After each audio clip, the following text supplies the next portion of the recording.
بسم اللہ الرحمن الرحیم۔ محترم سامعین و ناظرین، السلام علیکم ورحمۃ اللہ وبرکاتہ۔ امید ہے اللہ تعالیٰ کے فضل و کرم سے خیریت سے ہوں گے۔ اللہ تعالیٰ آپ کو، آپ کے اہل خانہ کو ہمیشہ اپنے زمانے میں رکھے۔ راہ ہدایت و نجات کے سلسلے کا یوٹیوب چینل سے القرآن و حدیث کا ولاگ پیش کرنے جا رہا ہوں۔ شروع کرنے سے پہلے گزارش ہے کہ جن دوستوں نے ابھی تک میرے یوٹیوب چینلز جس میں میں قرآن اور احادیث کے متعلق اس میں کنٹینٹس شامل کرتا ہوں جو باعث برکت، باعث خیر اور باعث ثواب ہیں، اور خوش نصیب ہیں جو اسے حاصل کرتے ہیں۔ لہٰذا جن دوستوں نے ابھی تک اسے سبسکرائب نہیں کیا تو سبسکرائب کر کے، لائک کر کے بیل آئیکن کو ضرور پریس کر لیں تاکہ آنے والے ایسے روحانی اور قرآنی ولاگز ان تک باقاعدہ اور بروقت پہنچتا ہے۔ شروع کرتے ہیں القرآن و حدیث۔ اعوذ باللہ من الشیطان الرجیم، بسم اللہ الرحمن الرحیم۔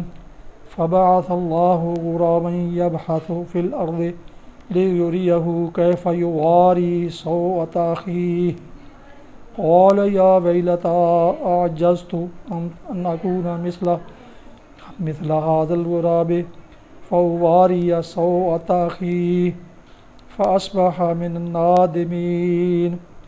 صدق اللہ العظیم۔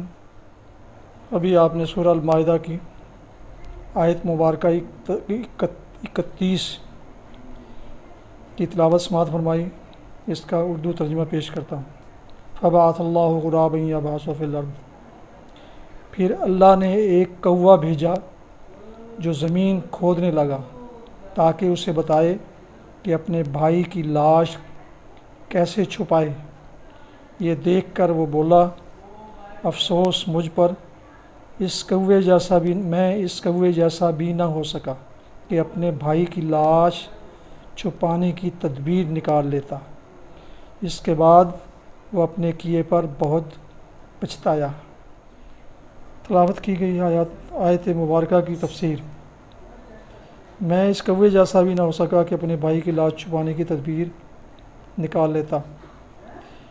اس طرح اللہ تعالیٰ نے ایک کوے کے ذریعہ سے آدم کے اس غلط کار بیٹے کو اس کی جہالت و نادانی پر متنبہ کیا، اور جب ایک مرتبہ اس کو اپنے نفس کی طرف توجہ کرنے کا موقع مل گیا تو اس کی ندامت صرف اسی بات تک محدود نہ رہی کہ وہ لاش چھپانے کی تدبیر نکالنے میں کوے سے پیچھے کیوں رہ گیا، بلکہ اس کو یہ بھی احساس ہونے لگا کہ اس نے اپنے بھائی کو قتل کر کے کتنی بڑی جہالت کا ثبوت دیا ہے۔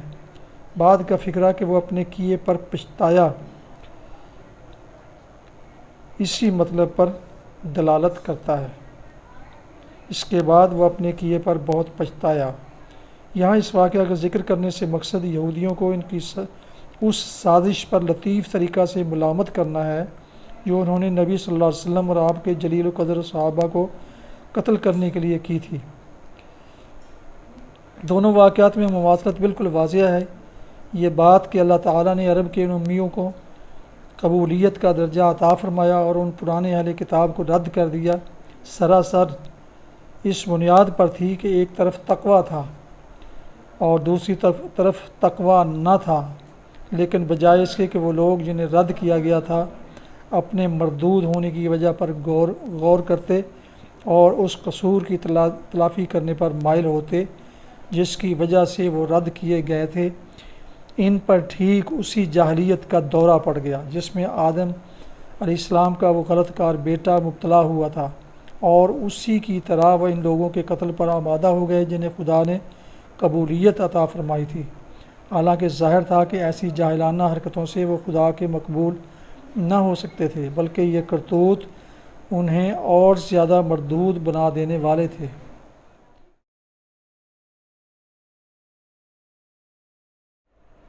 حدیث مبارکہ۔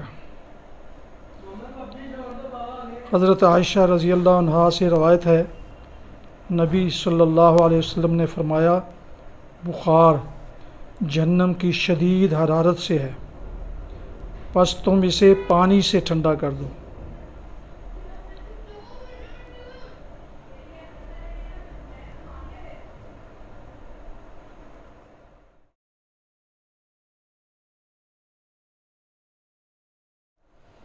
ناظرین سامعین محترم، یہ تھا آج کا راہ ہدایت و نجات کے سلسلے کا ولاگ القرآن و حدیث، جس میں آج سورہ المائدہ کی آیت مبارکہ 31 کی تلاوت، ترجمہ اور تفسیر بیان کی گئی۔ اس کے علاوہ ایک حدیث مبارکہ بھی آپ کی خدمت میں پیش کی گئی۔ دفعہ پھر درخواست ہے کہ جن دوستوں نے ابھی تک میرے یوٹیوب چینلز بی اے رشیدی اور راہ ہدایت رشیدی کو دونوں میں سے کسی کو ابھی تک سبسکرائب نہیں کیا، اور سبسکرائب کر کے لائک کر کے بیل آئیکن کو ضرور پریس کر لیں، تاکہ آنے والے ایسے روحانی و قرآنی ولاگز آپ تک باقاعدہ اور بر وقت آپ کو ملتے رہیں۔ اللہ تعالیٰ آپ کا حامی و ناصر ہو۔ اللہ تعالیٰ آپ کو، آپ کے اہل خانہ کو ہمیشہ اپنے حفظ و امان میں رکھے۔ آمین۔ اپنا بہت خیال رکھیے گا۔ اپنی دعاؤں میں پاک وطن، والدین، اعزاء اقارب کے علاوہ اس ناچیز کو بھی شامل فرمائیں تو انتہائی شکر گزار ہوں گا۔ السلام علیکم ورحمۃ اللہ وبرکاتہ۔ پاکستان زندہ باد۔ اللہ حافظ۔